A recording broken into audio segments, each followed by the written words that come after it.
Focus Active is the car you buy if you like the idea of a mid-sized SUV but can't quite bring yourself to buy one. In this lifestyle-orientated Focus, you get a higher ride height and a bit of fashionable bling, but you don't have to join the crossover crowd to get it. In fact, there are hardly any compromises to make in buying this trendy Focus derivative. And of course, you get all the design improvements that Ford has painstakingly built into the current version of this design. It's easy to dismiss cars like this as purely marketing, packaging exercises, and some of them are. At least with the Focus Active, though, Ford's made some effort to provide drive dynamics that, to some extent anyway, deliver on the promises of the hatchback with a backpack styling approach. With both the hatch and the estate body styles, the Focus Active chassis features unique springs, dampers, stabiliser bars and front and rear knuckle geometries, alongside a ride height raised 30mm front and 34mm rear over the standard model. Buyers also get more durable, higher profile tyres and a selectable drive mode system with two settings. A slippery mode, which adjusts ESC and traction control settings for increased confidence on surfaces with reduced grip, such as mud, snow and ice. And a trail mode, which helps maintain momentum on soft surfaces such as sand.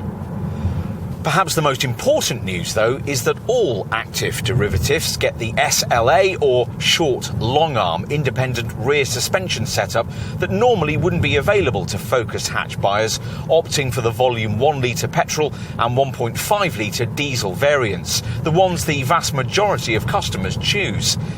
Which means that over the poorly surfaced tarmac you might find in town or on the school run, a version of this car fitted with one of those power plants will feel significantly nicer to ride in.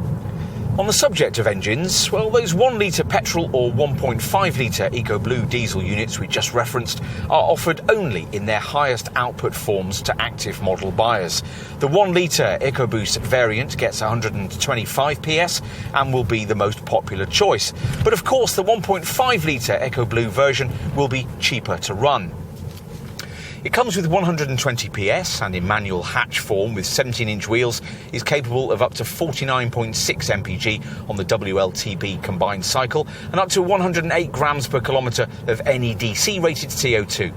Your alternative engines include two 150 PS options, a 1.5 litre EcoBoost petrol power plant and the 2 litre EcoBlue diesel we're trying here.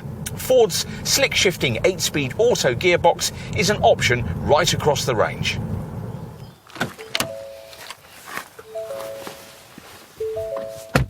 Get behind the wheel and you'll find relatively few changes over the standard Focus model, just branded scuff plates, that slightly higher ride height and pale blue seat stitching. On plusher Active X variants like this one, you get unique door and instrument panel inserts, and that stitching is extended to the floor mats and to these soft console knee pads. Otherwise, it's all pretty much as it would be in an ordinary mid to high spec Focus derivative. Ford's priced this variant identically to its ST line models, but Active buyers get a higher level of standard infotainment with an extra 4.2-inch instrument binnacle information screen between the analogue dials and the brand's larger 8-inch Sync 3 centre dash touchscreen, including navigation. Let's try the rear seat. And one of the most important things about this fourth generation Focus is the way that its longer C2 platform has so much improved space in the back. The space on offer here certainly doesn't redefine what the family hatchback segment can offer, but it does at least now typify it. In a Focus, backseat folk are these days now much treated as they would be in a rival Golf, thanks to more room for knees, legs and shoulders. We'll finish with a look at the boot, which offers up to 728 litres of space if you load it to the roof. That's quite a big increase on the figure you'd get in a Focus hatch, up to 443 litres. Fold down the 60-40 split rear bench and you're looking at up to 1,620 litres for the estate and up to 1,320 litres for the hatch. Bear in mind that these figures will reduce if you opt for either a full-sized spare wheel or the optional B&O audio system. Overall, it depends what you want. And if what you really want is a Focus, this is one that'll make more of a statement on the school run and give you a bit of extra peace of mind the next time a snowy or icy snap strikes, thanks to the extra traction afforded by its slippery and trail driving modes. It's a more fashionable take on Britain's best-selling family hatch, and quite a significant group of buyers will think that to be a very good thing indeed.